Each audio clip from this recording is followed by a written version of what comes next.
अस्सलाम वालेकुम, आप देख रहे हैं क्रिप्टो 1.0। मेरा नाम है बाबर अली हाशमी।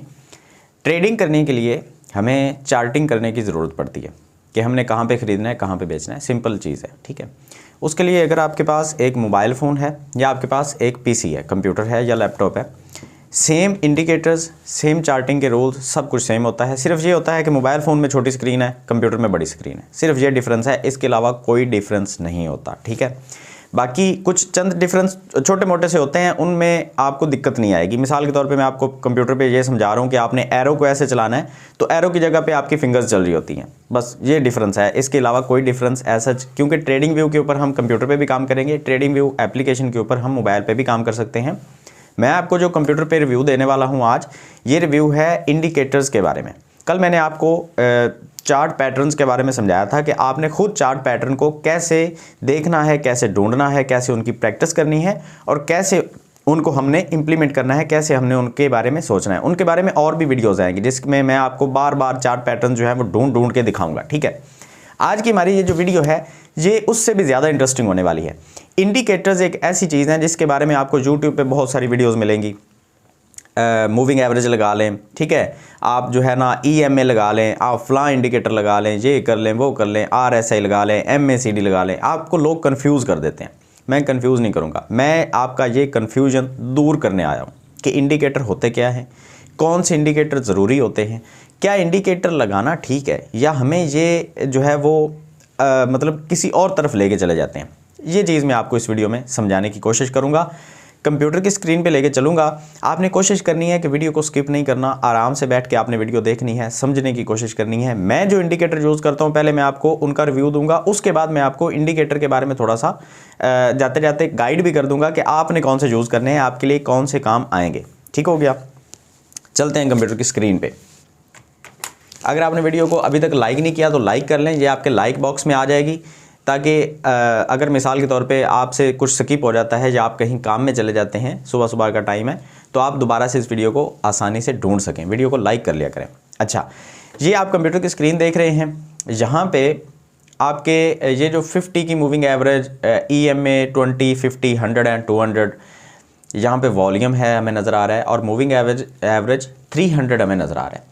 ये क्या चीज़ें हैं, इनको इंडिकेटर क्यों कहते हैं, ये क्या होता क्या है, इंडिकेटर का मतलब क्या है, मैं आपको सिंपल लफ्ज़ों में, पंजाबी तो नहीं उर्दू में समझाने की कोशिश करूँगा। पंजाबी तो अक्सर कराची वाले जो मेरे भाई उनको पता नहीं है, पंजाबी को नहीं समझ पाते, नहीं तो मैं पंजाबी में बना देता वीडियो।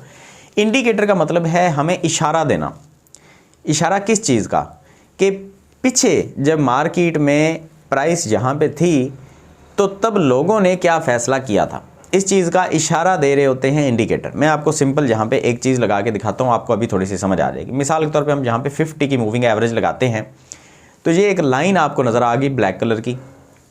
अब ये लाइन हमें क्या बता रही है, लाइन हमें ये बता रही है कि पीछे अगर हम हिस्ट्री में जाते हैं 50 मूविंग एवरेज, अब 50 क्यों, इसका नंबर 50 क्यों है, ये ज़्यादा या कम क्यों नहीं है, 50 हमने खुद रखा हुआ है, इसको हम कम या ज़्यादा भी कर सकते हैं। ठीक हो गया।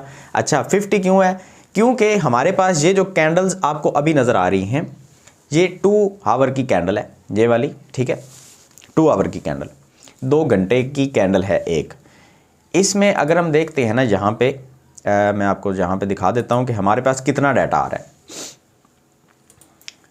ये देखें, 50 की मूविंग एवरेज हमने लगाई हुई है, तो यहाँ पे 50 बार्स जो हैं वो पूरे हो जाते हैं।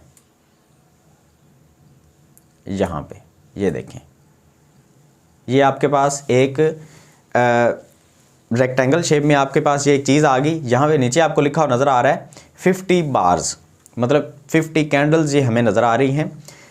इसके अलावा हमारे पास पिछला डाटा नहीं है, ठीक है। ये जो 50 की मूविंग एवरेज है वो क्या कर रही है, मैं इंडिकेटर के बारे में आपको समझा रहा हूँ सिंपल लफ्ज़ों में। 50 की मूविंग एवरेज ये कर रही है कि ये जितनी भी कैंडल्स हैं, ये 50 कैंडल्स, इनमें रेट यहाँ पे भी रहा है 16,200 के ऊपर BTC का ये रेट है, ठीक है। और इन 50 कैंडल्स के अंदर ही रेट के अंदर फ्लैक्चुएशन जो होती रही, ऊपर नीचे जो होता रहा रेट, ऊपर कहाँ तक गया, ऊपर गया है 16,770 तक, ठीक है।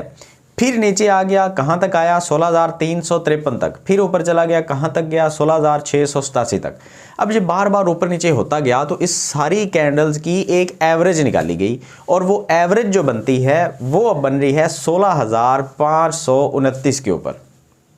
अब ये बन रही है एक रेजिस्टेंस भी बनती है मूविंग एवरेज और सपोर्ट भी बनती है। सपोर्ट कब बनती है? जब प्राइस एक्शन इसके ऊपर होता है। मिसाल के तौर पे यहाँ पे आपने देखा ये कैंडल ऊपर चली गई, तो अब दोबारा से ये जो कैंडल थी ये क्योंकि ऊपर चल रही थी ना 50 की मूविंग एवरेज के, तो ये लाइन नीचे थी तो ये एज अ सपोर्ट काम कर रही थी। मतलब कि अगर ये मार्केट नीचे आ रही थी ना, यहाँ पे प्राइस नीचे आ रही थी तो यहाँ पे जो बायर्स थे वो ज़्यादा एक्टिव थे, वो इसको ऊपर धकेलने के लिए बैठे थे, ठीक है, क्योंकि लाइन नीचे थी, प्राइस एक्शन ऊपर था, ठीक हो गया।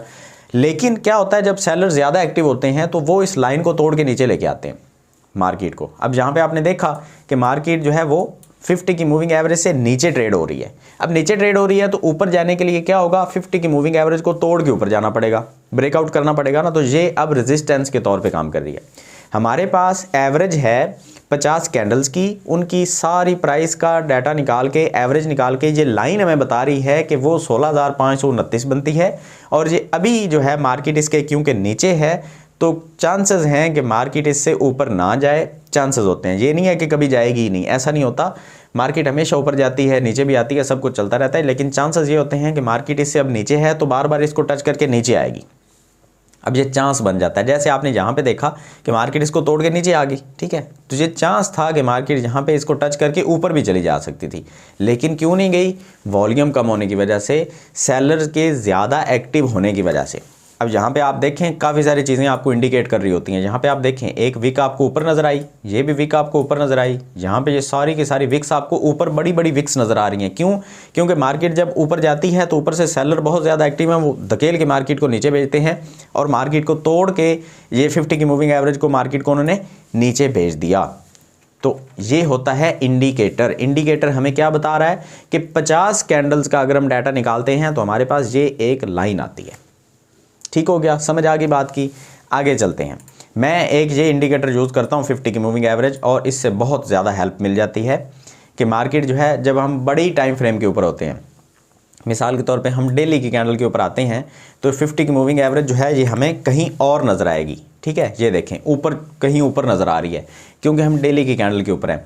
अब डेली कैंडल जब 50 की मूविंग एवरेज को तोड़ के नीचे आती है तो इसको दोबारा तोड़ के ऊपर जाना इसके लिए बहुत मुश्किल हो जाता है। आप यहाँ पे देखें, मैं आपको एग्जांपल दे के समझा देता हूँ। यहाँ पे मार्केट जो है वो इसको तोड़ के नीचे आई, ठीक है, दोबारा से इसको तोड़ के ऊपर यहाँ पे निकली, लेकिन नेक्स्ट कैंडल ने ही, यहाँ पे आप देखें, मैं जूम करता हूँ, ये देखें, यहाँ पे इसको तोड़ के ऊपर तो निकली मार्केट, लेकिन नेक्स्ट कैंडल ही मार्केट को नीचे लेके आ गई। क्यों? क्योंकि यहाँ पे 50 की मूविंग एवरेज थी, लोग जो थे वो फैसला ये ले रहे थे कि हमने 50 की मूविंग एवरेज से नीचे ही मार्केट को रखना है। अच्छा जी, इस तरह की वीडियोस थोड़ी सी लंबी होती हैं क्योंकि बहुत डिटेल के साथ समझाना पड़ता है। यहाँ पे मार्केट ने इसको तोड़ा था, नीचे आ गई थी, अब दोबारा से ऊपर जाना यहाँ पे मुश्किल हो गया, यहाँ पे भी मुश्किल हो गया, ठीक है। लेकिन जहाँ पे क्या हुआ, बायर्स एक्टिव हुए तो तीसरी चौथी दफ़ा मार्केट में उन्होंने कोशिश की और मार्केट को ऊपर पहुँचा दिया। लेकिन लेकिन लेकिन यहाँ पे ज़्यादा मार्केट सर्वाइव क्यों नहीं कर पाई, मैं आपको ये बता देता हूँ। यहाँ पे कुछ और भी मूविंग एवरेज होती हैं, सिर्फ एक 50 की मूविंग एवरेज नहीं है, ठीक है। अब ये क्या हुआ था, यहाँ पे आप देखें तो 100 या 200 की मूविंग एवरेज जो है वो यहाँ पे ऊपर थी, उसने धकेल के मार्केट को नीचे कर दिया, ठीक है ना। अलग अलग मूविंग एवरेज, मिसाल के तौर पे हम आ जाते हैं EMA के ऊपर। EMA का मतलब क्या है, एक्सपोनेंशियल मूविंग एवरेज। इसका क्या है सीन, मैं आपको वो भी समझा देता हूँ। यहाँ पे आप देखें EMA आपको दिखा रही है, क्या दिखा रही है, हमारे पास ये 3 लाइन्स हैं, जितनी लाइन करीब होती है उतना छोटा नंबर होता है, ठीक हो गया।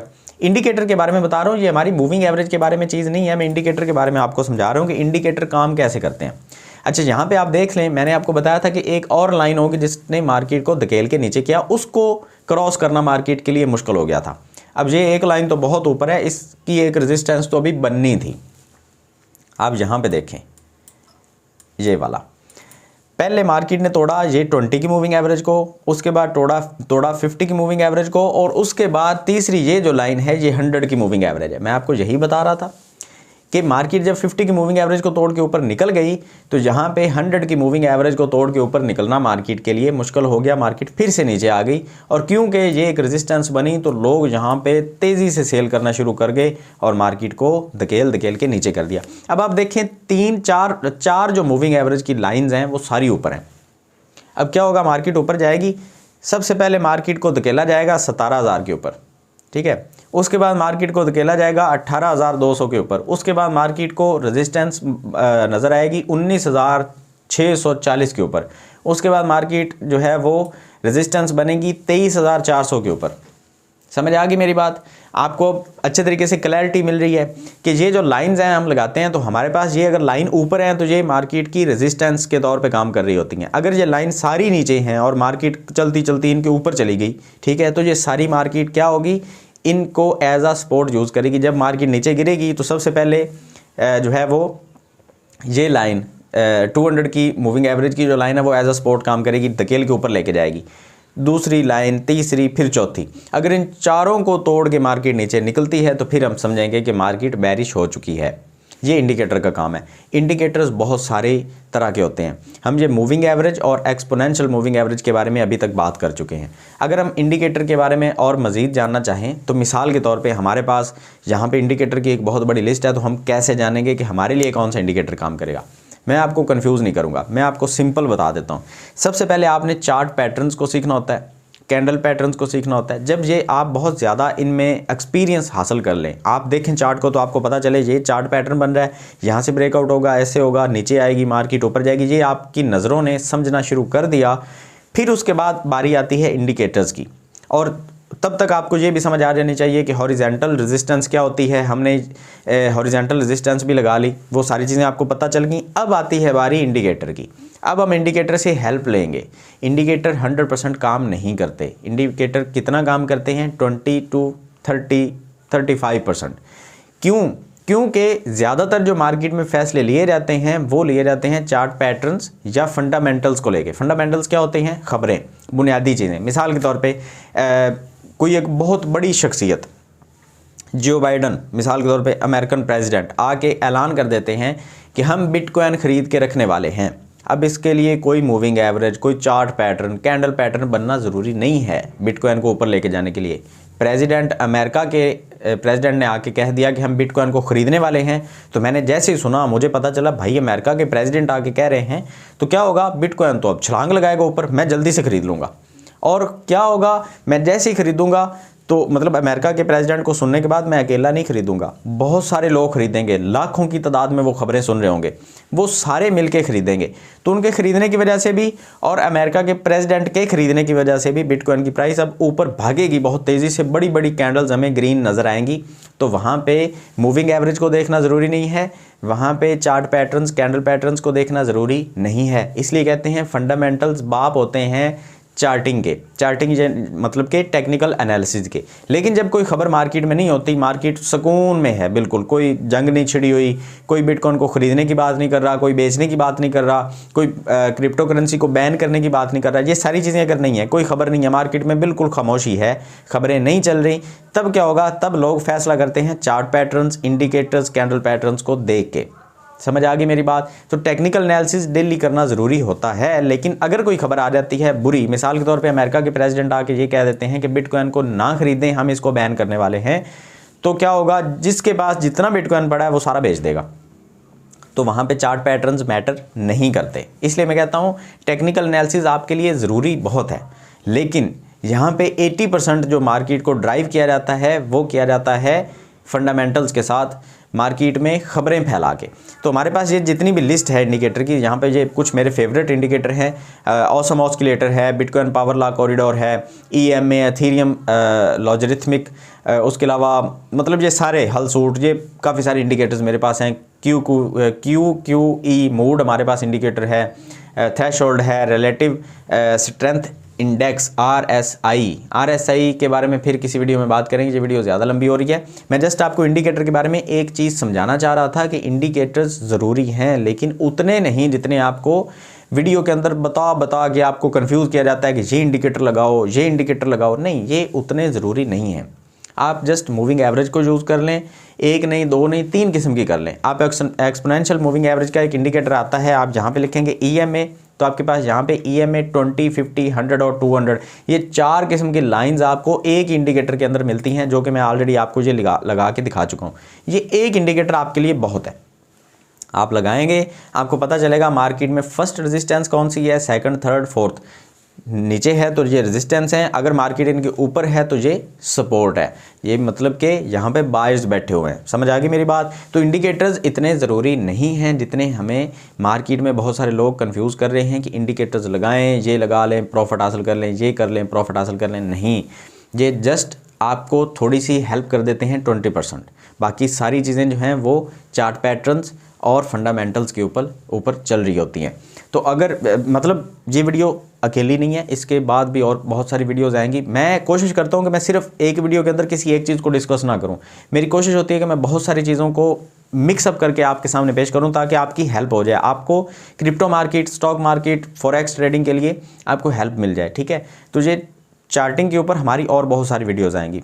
कल परसों इसके अगले दिन रोज़ आपको 1-2 वीडियोस देखने को मिलती जाएंगी। अपडेट तो मैं आपको देता ही रहता हूँ कि बिटकॉइन ऊपर जाएगा नीचे जाएगा, वो तो मैं आपके साथ शेयर करता हूँ, साथ में मैं आपको सिखाने की कोशिश भी करता हूँ। लेकिन ये जो इंडिकेटर्स के बारे में मुझसे लोग बार बार पूछते हैं, आई थिंक कि उनको ये क्लैरिटी मिल गई होगी कि इंडिकेटर्स कितने ज़रूरी हैं। मतलब ये नहीं है कि इंडिकेटर्स के बगैर आप ट्रेडिंग नहीं कर सकते हैं, लेकिन ये थोड़ी सी हेल्प कर देते हैं। ठीक है, तो इंडिकेटर्स जो बहुत ज़्यादा मार्केट में इस्तेमाल किए जाते हैं वो सबसे ज़्यादा मूविंग एवरेज इस्तेमाल की जाती है। सबसे ज़्यादा इजी, सबसे ज़्यादा ऑथेंटिक मूविंग एवरेज होती है। इसको आप लगाएं, अलग अलग नंबर्स के ऊपर आप इसको चेक करें, 20, 50, 100, 200, 300, आपको पता चल जाएगा। इसके बाद जो वीडियो आएगी उसमें मैं आपको मज़ीद इसके बारे में क्लैरिटी देने की कोशिश करूँगा। अगर ये वीडियो अच्छी लगी है या इसमें कुछ भी आपको सीखने को मिला है, 1 मिनट की भी कोई इन्फॉर्मेशन आपको कुछ सिखा गई है, तो आप वीडियो को लाइक भी करें, चैनल को सब्सक्राइब भी करें। मिलते हैं नेक्स्ट वीडियो में, तो हमें याद रखिएगा। अल्लाह हाफिज़।